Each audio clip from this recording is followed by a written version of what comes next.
नमस्कार दोस्तों, स्वागत है आपके अपने सबसे प्रिय चैनल इस्माइल फैमिली पर। दोस्तों, आकड़े का पौधा जिसे हम आग का पौधा या मदार का पौधा भी कहते हैं, शिव जी को सबसे ज़्यादा पसंद है। आग के पौधे का जड़, इसके पत्ते और इसके पुष्प फल भी महादेव को प्रसन्न हैं। क्योंकि इसके जड़ के बहुत सारे तांत्रिक प्रयोग तो होती हैं, पर इसकी जड़ में गणेश जी का जो पौधा 12 साल पुराना है उसमें अपने आप उगाते हैं। तांत्रिक पौधा है ये, जिसको हम मदार कहते हैं। आंकड़े का पौधा कहते हैं कि कहा जाता है कि अगर इसका एक टुकड़ा कमर में आप धारण कर लें तो बांझन को भी संतान हो जाता है। अगर दाहिने भुजा में धारण करें तो सौभाग्य बढ़ता है।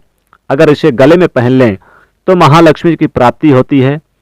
इस पौधे के जड़ में गणेश जी की आकृति कुछ साल पुराना होने पर अपने आप उगाती है। गंभीर से गंभीर परेशानी भी इस पौधे की जड़ से समाप्त हो जाता है। और घर की रक्षा के लिए, तंत्र क्रियाओं से बचने के लिए इस पौधे को अगर अपने घर के मुख्य दरवाजे पर लगा दें तो नज़र दोष, तंत्र प्रभाव, टोने टोटके सब समाप्त हो जाते हैं। दुष्ट ग्रहों का असर नहीं पड़ता। तो मदार की जड़ को बहुत सारे प्रयोग हैं, लेकिन इस पौधे में फल भी लगता है। आपने देखा होगा सूखने के बाद रुई की तरह उड़ता है।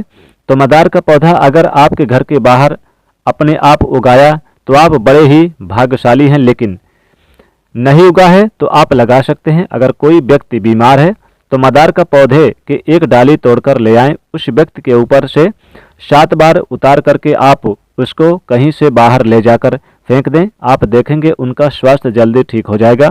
क्योंकि ये नज़र, हाय बद्दुआ, बुरे दोष को समाप्त कर देता है, टोने टोटके को दूर कर देता है।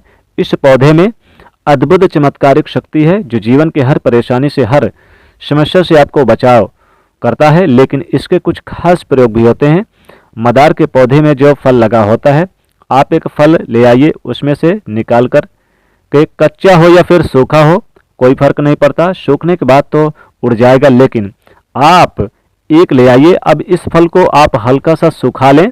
आप लाकर अपने घर के इसको पूजा वगैरह करके, यानी इसको आप पूजा वगैरह कर लें।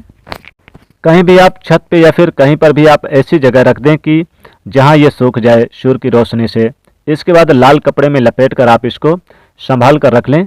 जीवन के हर मुश्किलों से आपको बाहर निकालेगा, चारों तरफ से आपकी रक्षा करेगा, धन वैभव खींचा चलाएगा। ये जो इसका फल है तो मदार का पौधा बहुत ही काम का है। इस पौधे का जो पुष्प है, उस पुष्प को अगर आप नियमित रूप से शिव जी पर अर्पित करें तो शिव जी हर मुश्किल से आपको बाहर निकाल लाते हैं। बहुत सिंपल है, प्रयोग इसका बहुत अचूक है। अगर शत्रु विरोधी परेशान कर रहा है तो मदार के पौधे के पास आप जाएं। किसी भी मंगलवार या फिर शनिवार को कोई देखे नहीं, कोई रोके नहीं, कोई टोके नहीं, इस बात का विशेष ध्यान रखिएगा। अगर सफ़ेद मदार हो तो ज़्यादा अच्छा है। अब उस पेड़ के पास चले जाइए, पेड़ को प्रणाम करें, वहीं पर आप बैठ जाइए और बैठने के बाद मदार के पेड़ के पत्ता तोड़ लें। जितने शत्रु हों उतने ही पत्ता तोड़ लें। अब पत्ते पर उसी मदार की जड़ से जो दूध निकलता है, जड़ से शत्रु का नाम लिख लें इस पत्ते पर।